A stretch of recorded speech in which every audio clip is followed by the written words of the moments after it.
Bismillahirrahmanirrahim. Assalamualaikum warahmatullahi wabarakatuh. Sahabat-sahabat CPL dimanapun berada, semoga dalam keadaan sehat walafiat ya, sahabat-sahabat sekalian.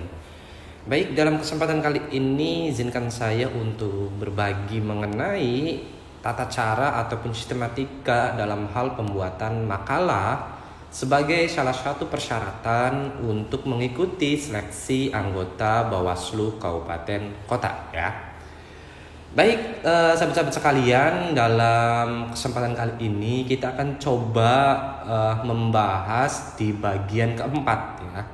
Di mana dalam bagian keempat ini kita diminta untuk bertindak atau tidak bertindak, kemudian kita juga diminta untuk bermitra atau tidak bermitra ya, dengan pihak-pihak yang kita anggap sebagai mitra atau bukan mitranya. Mitra dalam hal ini diposisikan kita sebagai anggota Bawaslu Kabupaten Kota ya, sahabat-sahabat sekalian.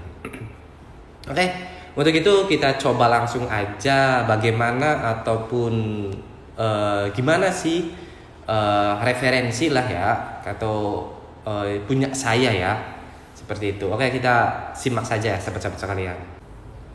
Oke, baik sahabat-sahabat CPL ya, ini merupakan bagian keempat ya dalam hal pembuatan makalah kita untuk mengikuti seleksi sebagai anggota Bawaslu Kabupaten Kota. Baik sahabat-sahabat sekalian ya, pertama ataupun ada pernyataan setiap orang dalam bersikap dan bertindak dapat dipengaruhi oleh pihak lain seperti tindakan buruk atau baik. Anggota Bawaslu Kabupaten Kota dalam mengawasi penyelenggaraan pemilihan umum atau pemilihan gubernur dan wakil gubernur, bupati dan wakil bupati, serta wali kota dan wakil wali kota juga dapat dipengaruhi oleh pihak-pihak yang memiliki kepentingan tertentu.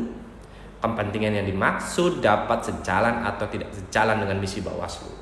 Pihak manakah yang menurut Anda dapat dijadikan mitra kerja dalam mendukung misi Bawaslu dan sebaliknya?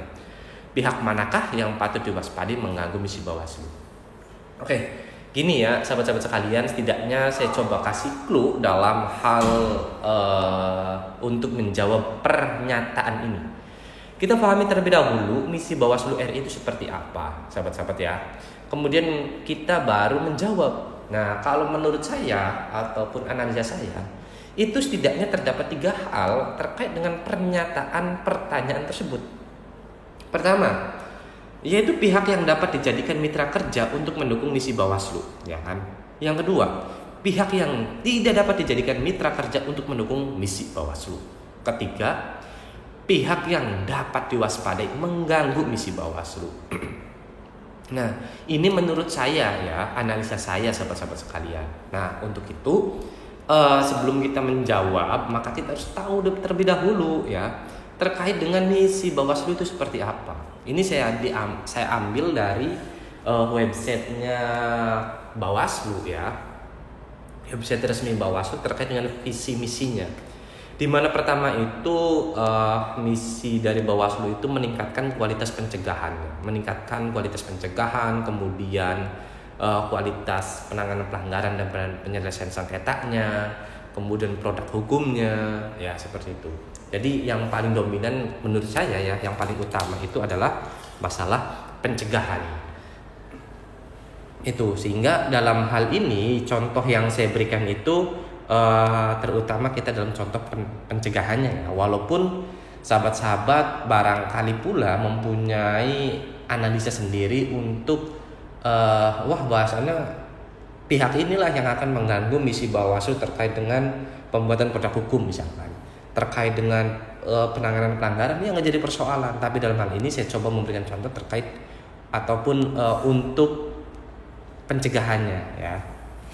Oke, di mana pertama ya, contoh yang saya berikan dalam menjalankan aktivitas pengawasan sudah sepatutnya dapat bersinergi dengan semua pihak dalam hal mensukseskan tahapan pemilu atau tahapan pemilihan kepala daerah. Namun untuk menjawab pernyataan ini setidaknya saya membagi dalam 3 hal, yaitu ya sesuai dengan yang tadi itu pertanyaan saya ya, ataupun pertanyaan yang telah saya bagi itu. Pertama, pihak yang dapat dijadikan mitra kerja untuk mendukung misi Bawaslu ya.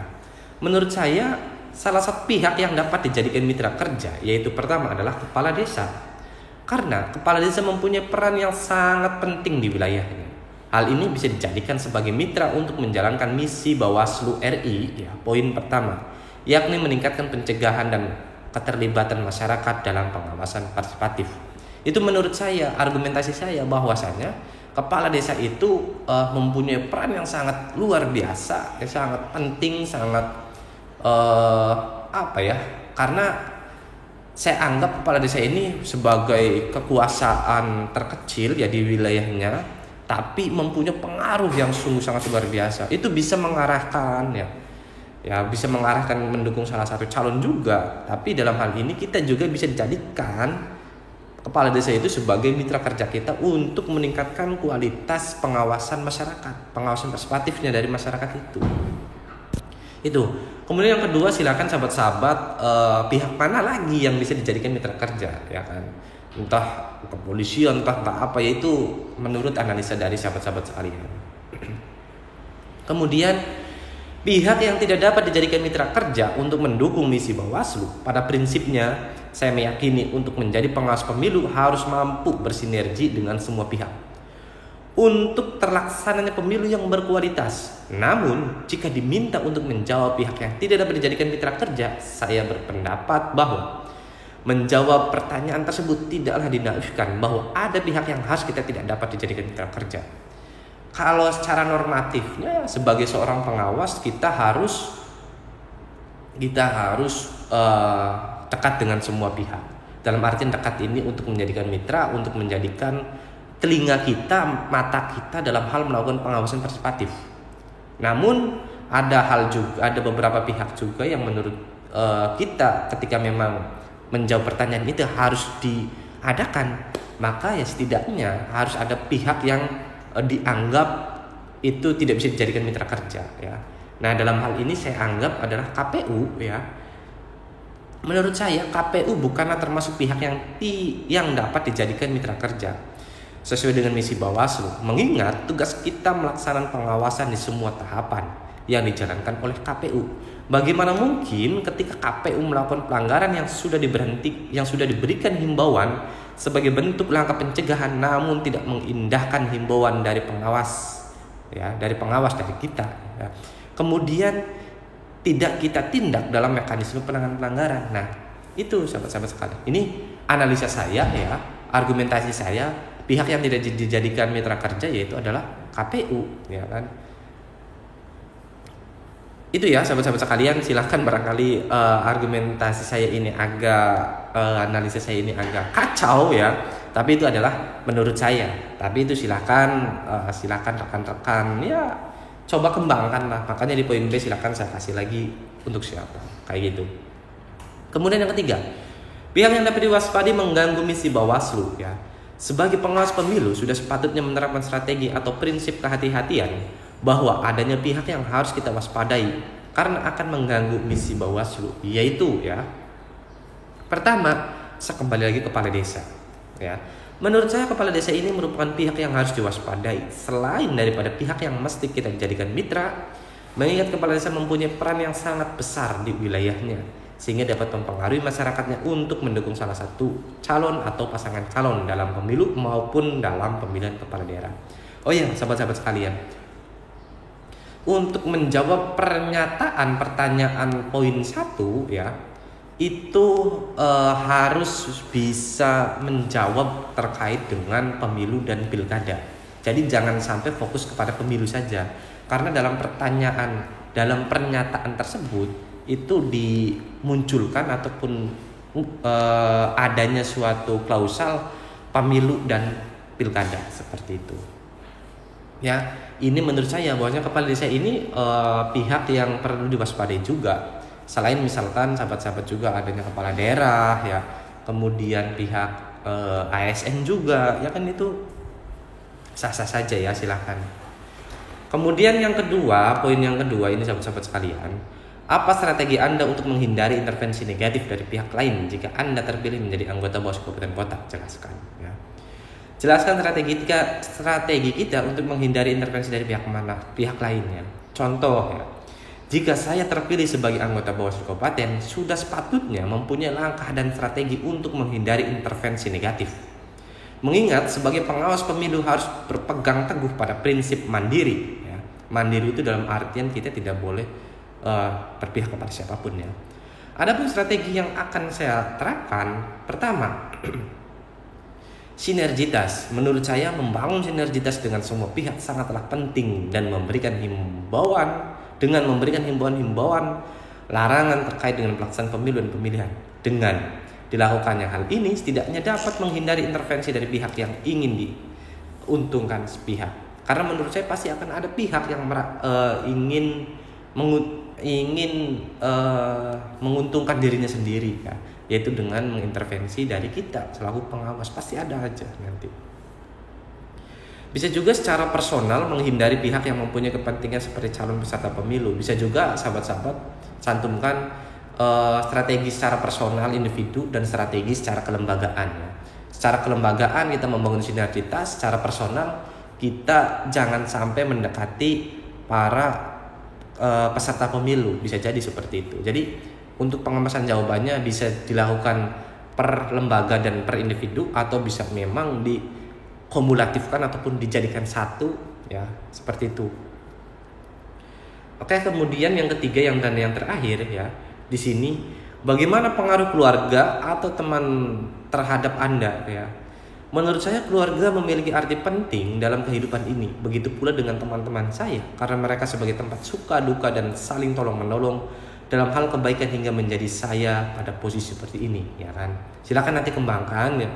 Jangan terlalu menjelaskan pengaruh seseorang secara subjektif ya, karena akan mempengaruhi kita ketika menjadi pengawas pemilu. Dalam hal ini pertanyaan menjebak pula ya.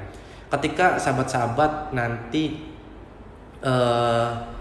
menyebutkan ataupun memberikan informan ya dalam tulisan ini bahwasanya ada pihak nih yang ada pihak keluarga yang entah itu siapapun itu mempunyai pengaruh terhadap diri saya, pengaruh besar ya kan. Nah, itu menjadi kelemahan kita dalam hal ini. Nanti dalam tes wawancara gimana kalau ditanyain ya, dan kemudian ketika jadi Bawaslu juga ya berarti apa kata orang itu kita akan nurut dong, karena dia mempunyai pengaruh yang besar. Nah seperti itu, maksudnya ini pertanyaan yang sedikitnya menjebak sehingga kita jawabnya harus normatif saja seperti itu. Nah di sini poin B-nya, siapa saja yang harus Anda dengarkan dan mengapa mereka penting didengar. Sampai saat ini saya tetap bersyukur mempunyai pendengaran yang baik. Hingga kini saya masih dapat mendengarkan saran, masukan dan atau kritik yang disampaikan kepada saya baik dari keluarga, teman-teman saya atau orang yang tidak dikenal, sehingga hal tersebut dapat sebagai pertimbangan dalam mengambil keputusan. Nah, ini sahabat-sahabat sekalian ya. Ini juga sama pertanyaan menjebak juga ini menurut saya ya.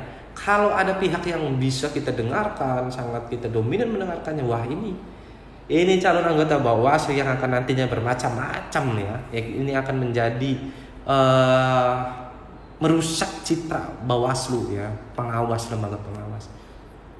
Karena nanti dimungkinkan saja pihak yang dapat didengarkan ini jadi kita itu bukan sifatnya mandiri, tapi apa yang orang lain sampaikan, orang subjektif itu itu disampaikan ke kita ikutin. Nah, maka dari itu kita harus jawabnya normatif saja sahabat-sahabat ya. Di sini saya kasih clue, jangan menjelaskan seseorang karena itu akan menghilangkan prinsip mandiri kita sebagai pengawas pemilu atau bisa terkena intervensi seperti itu. Oke, sahabat-sahabat sekalian, apakah Anda sudah subscribe? Mohon dukung channel ini dengan subscribe, like, comment, and share channel ini agar admin lebih bersemangat dalam membuat konten-konten seputar pemilu. Video ini tembus 1000 viewers, akan saya share part 5-nya ya untuk penyelesaian pembuatan makalah. Terima kasih. Terakhir jangan lupa di subscribe, like, dan share. Saya akhiri. Itu menurut persepsi saya, referensi saya, contoh saya terkait pembuatan makalah. Apabila ada suatu perbedaan, mari kita diskusi. Karena prinsipnya saya adalah duduk sama rendah, berdiri sama tinggi. Baik, saya akhiri. Wallahul muwaffiq. Wassalamualaikum warahmatullahi wabarakatuh.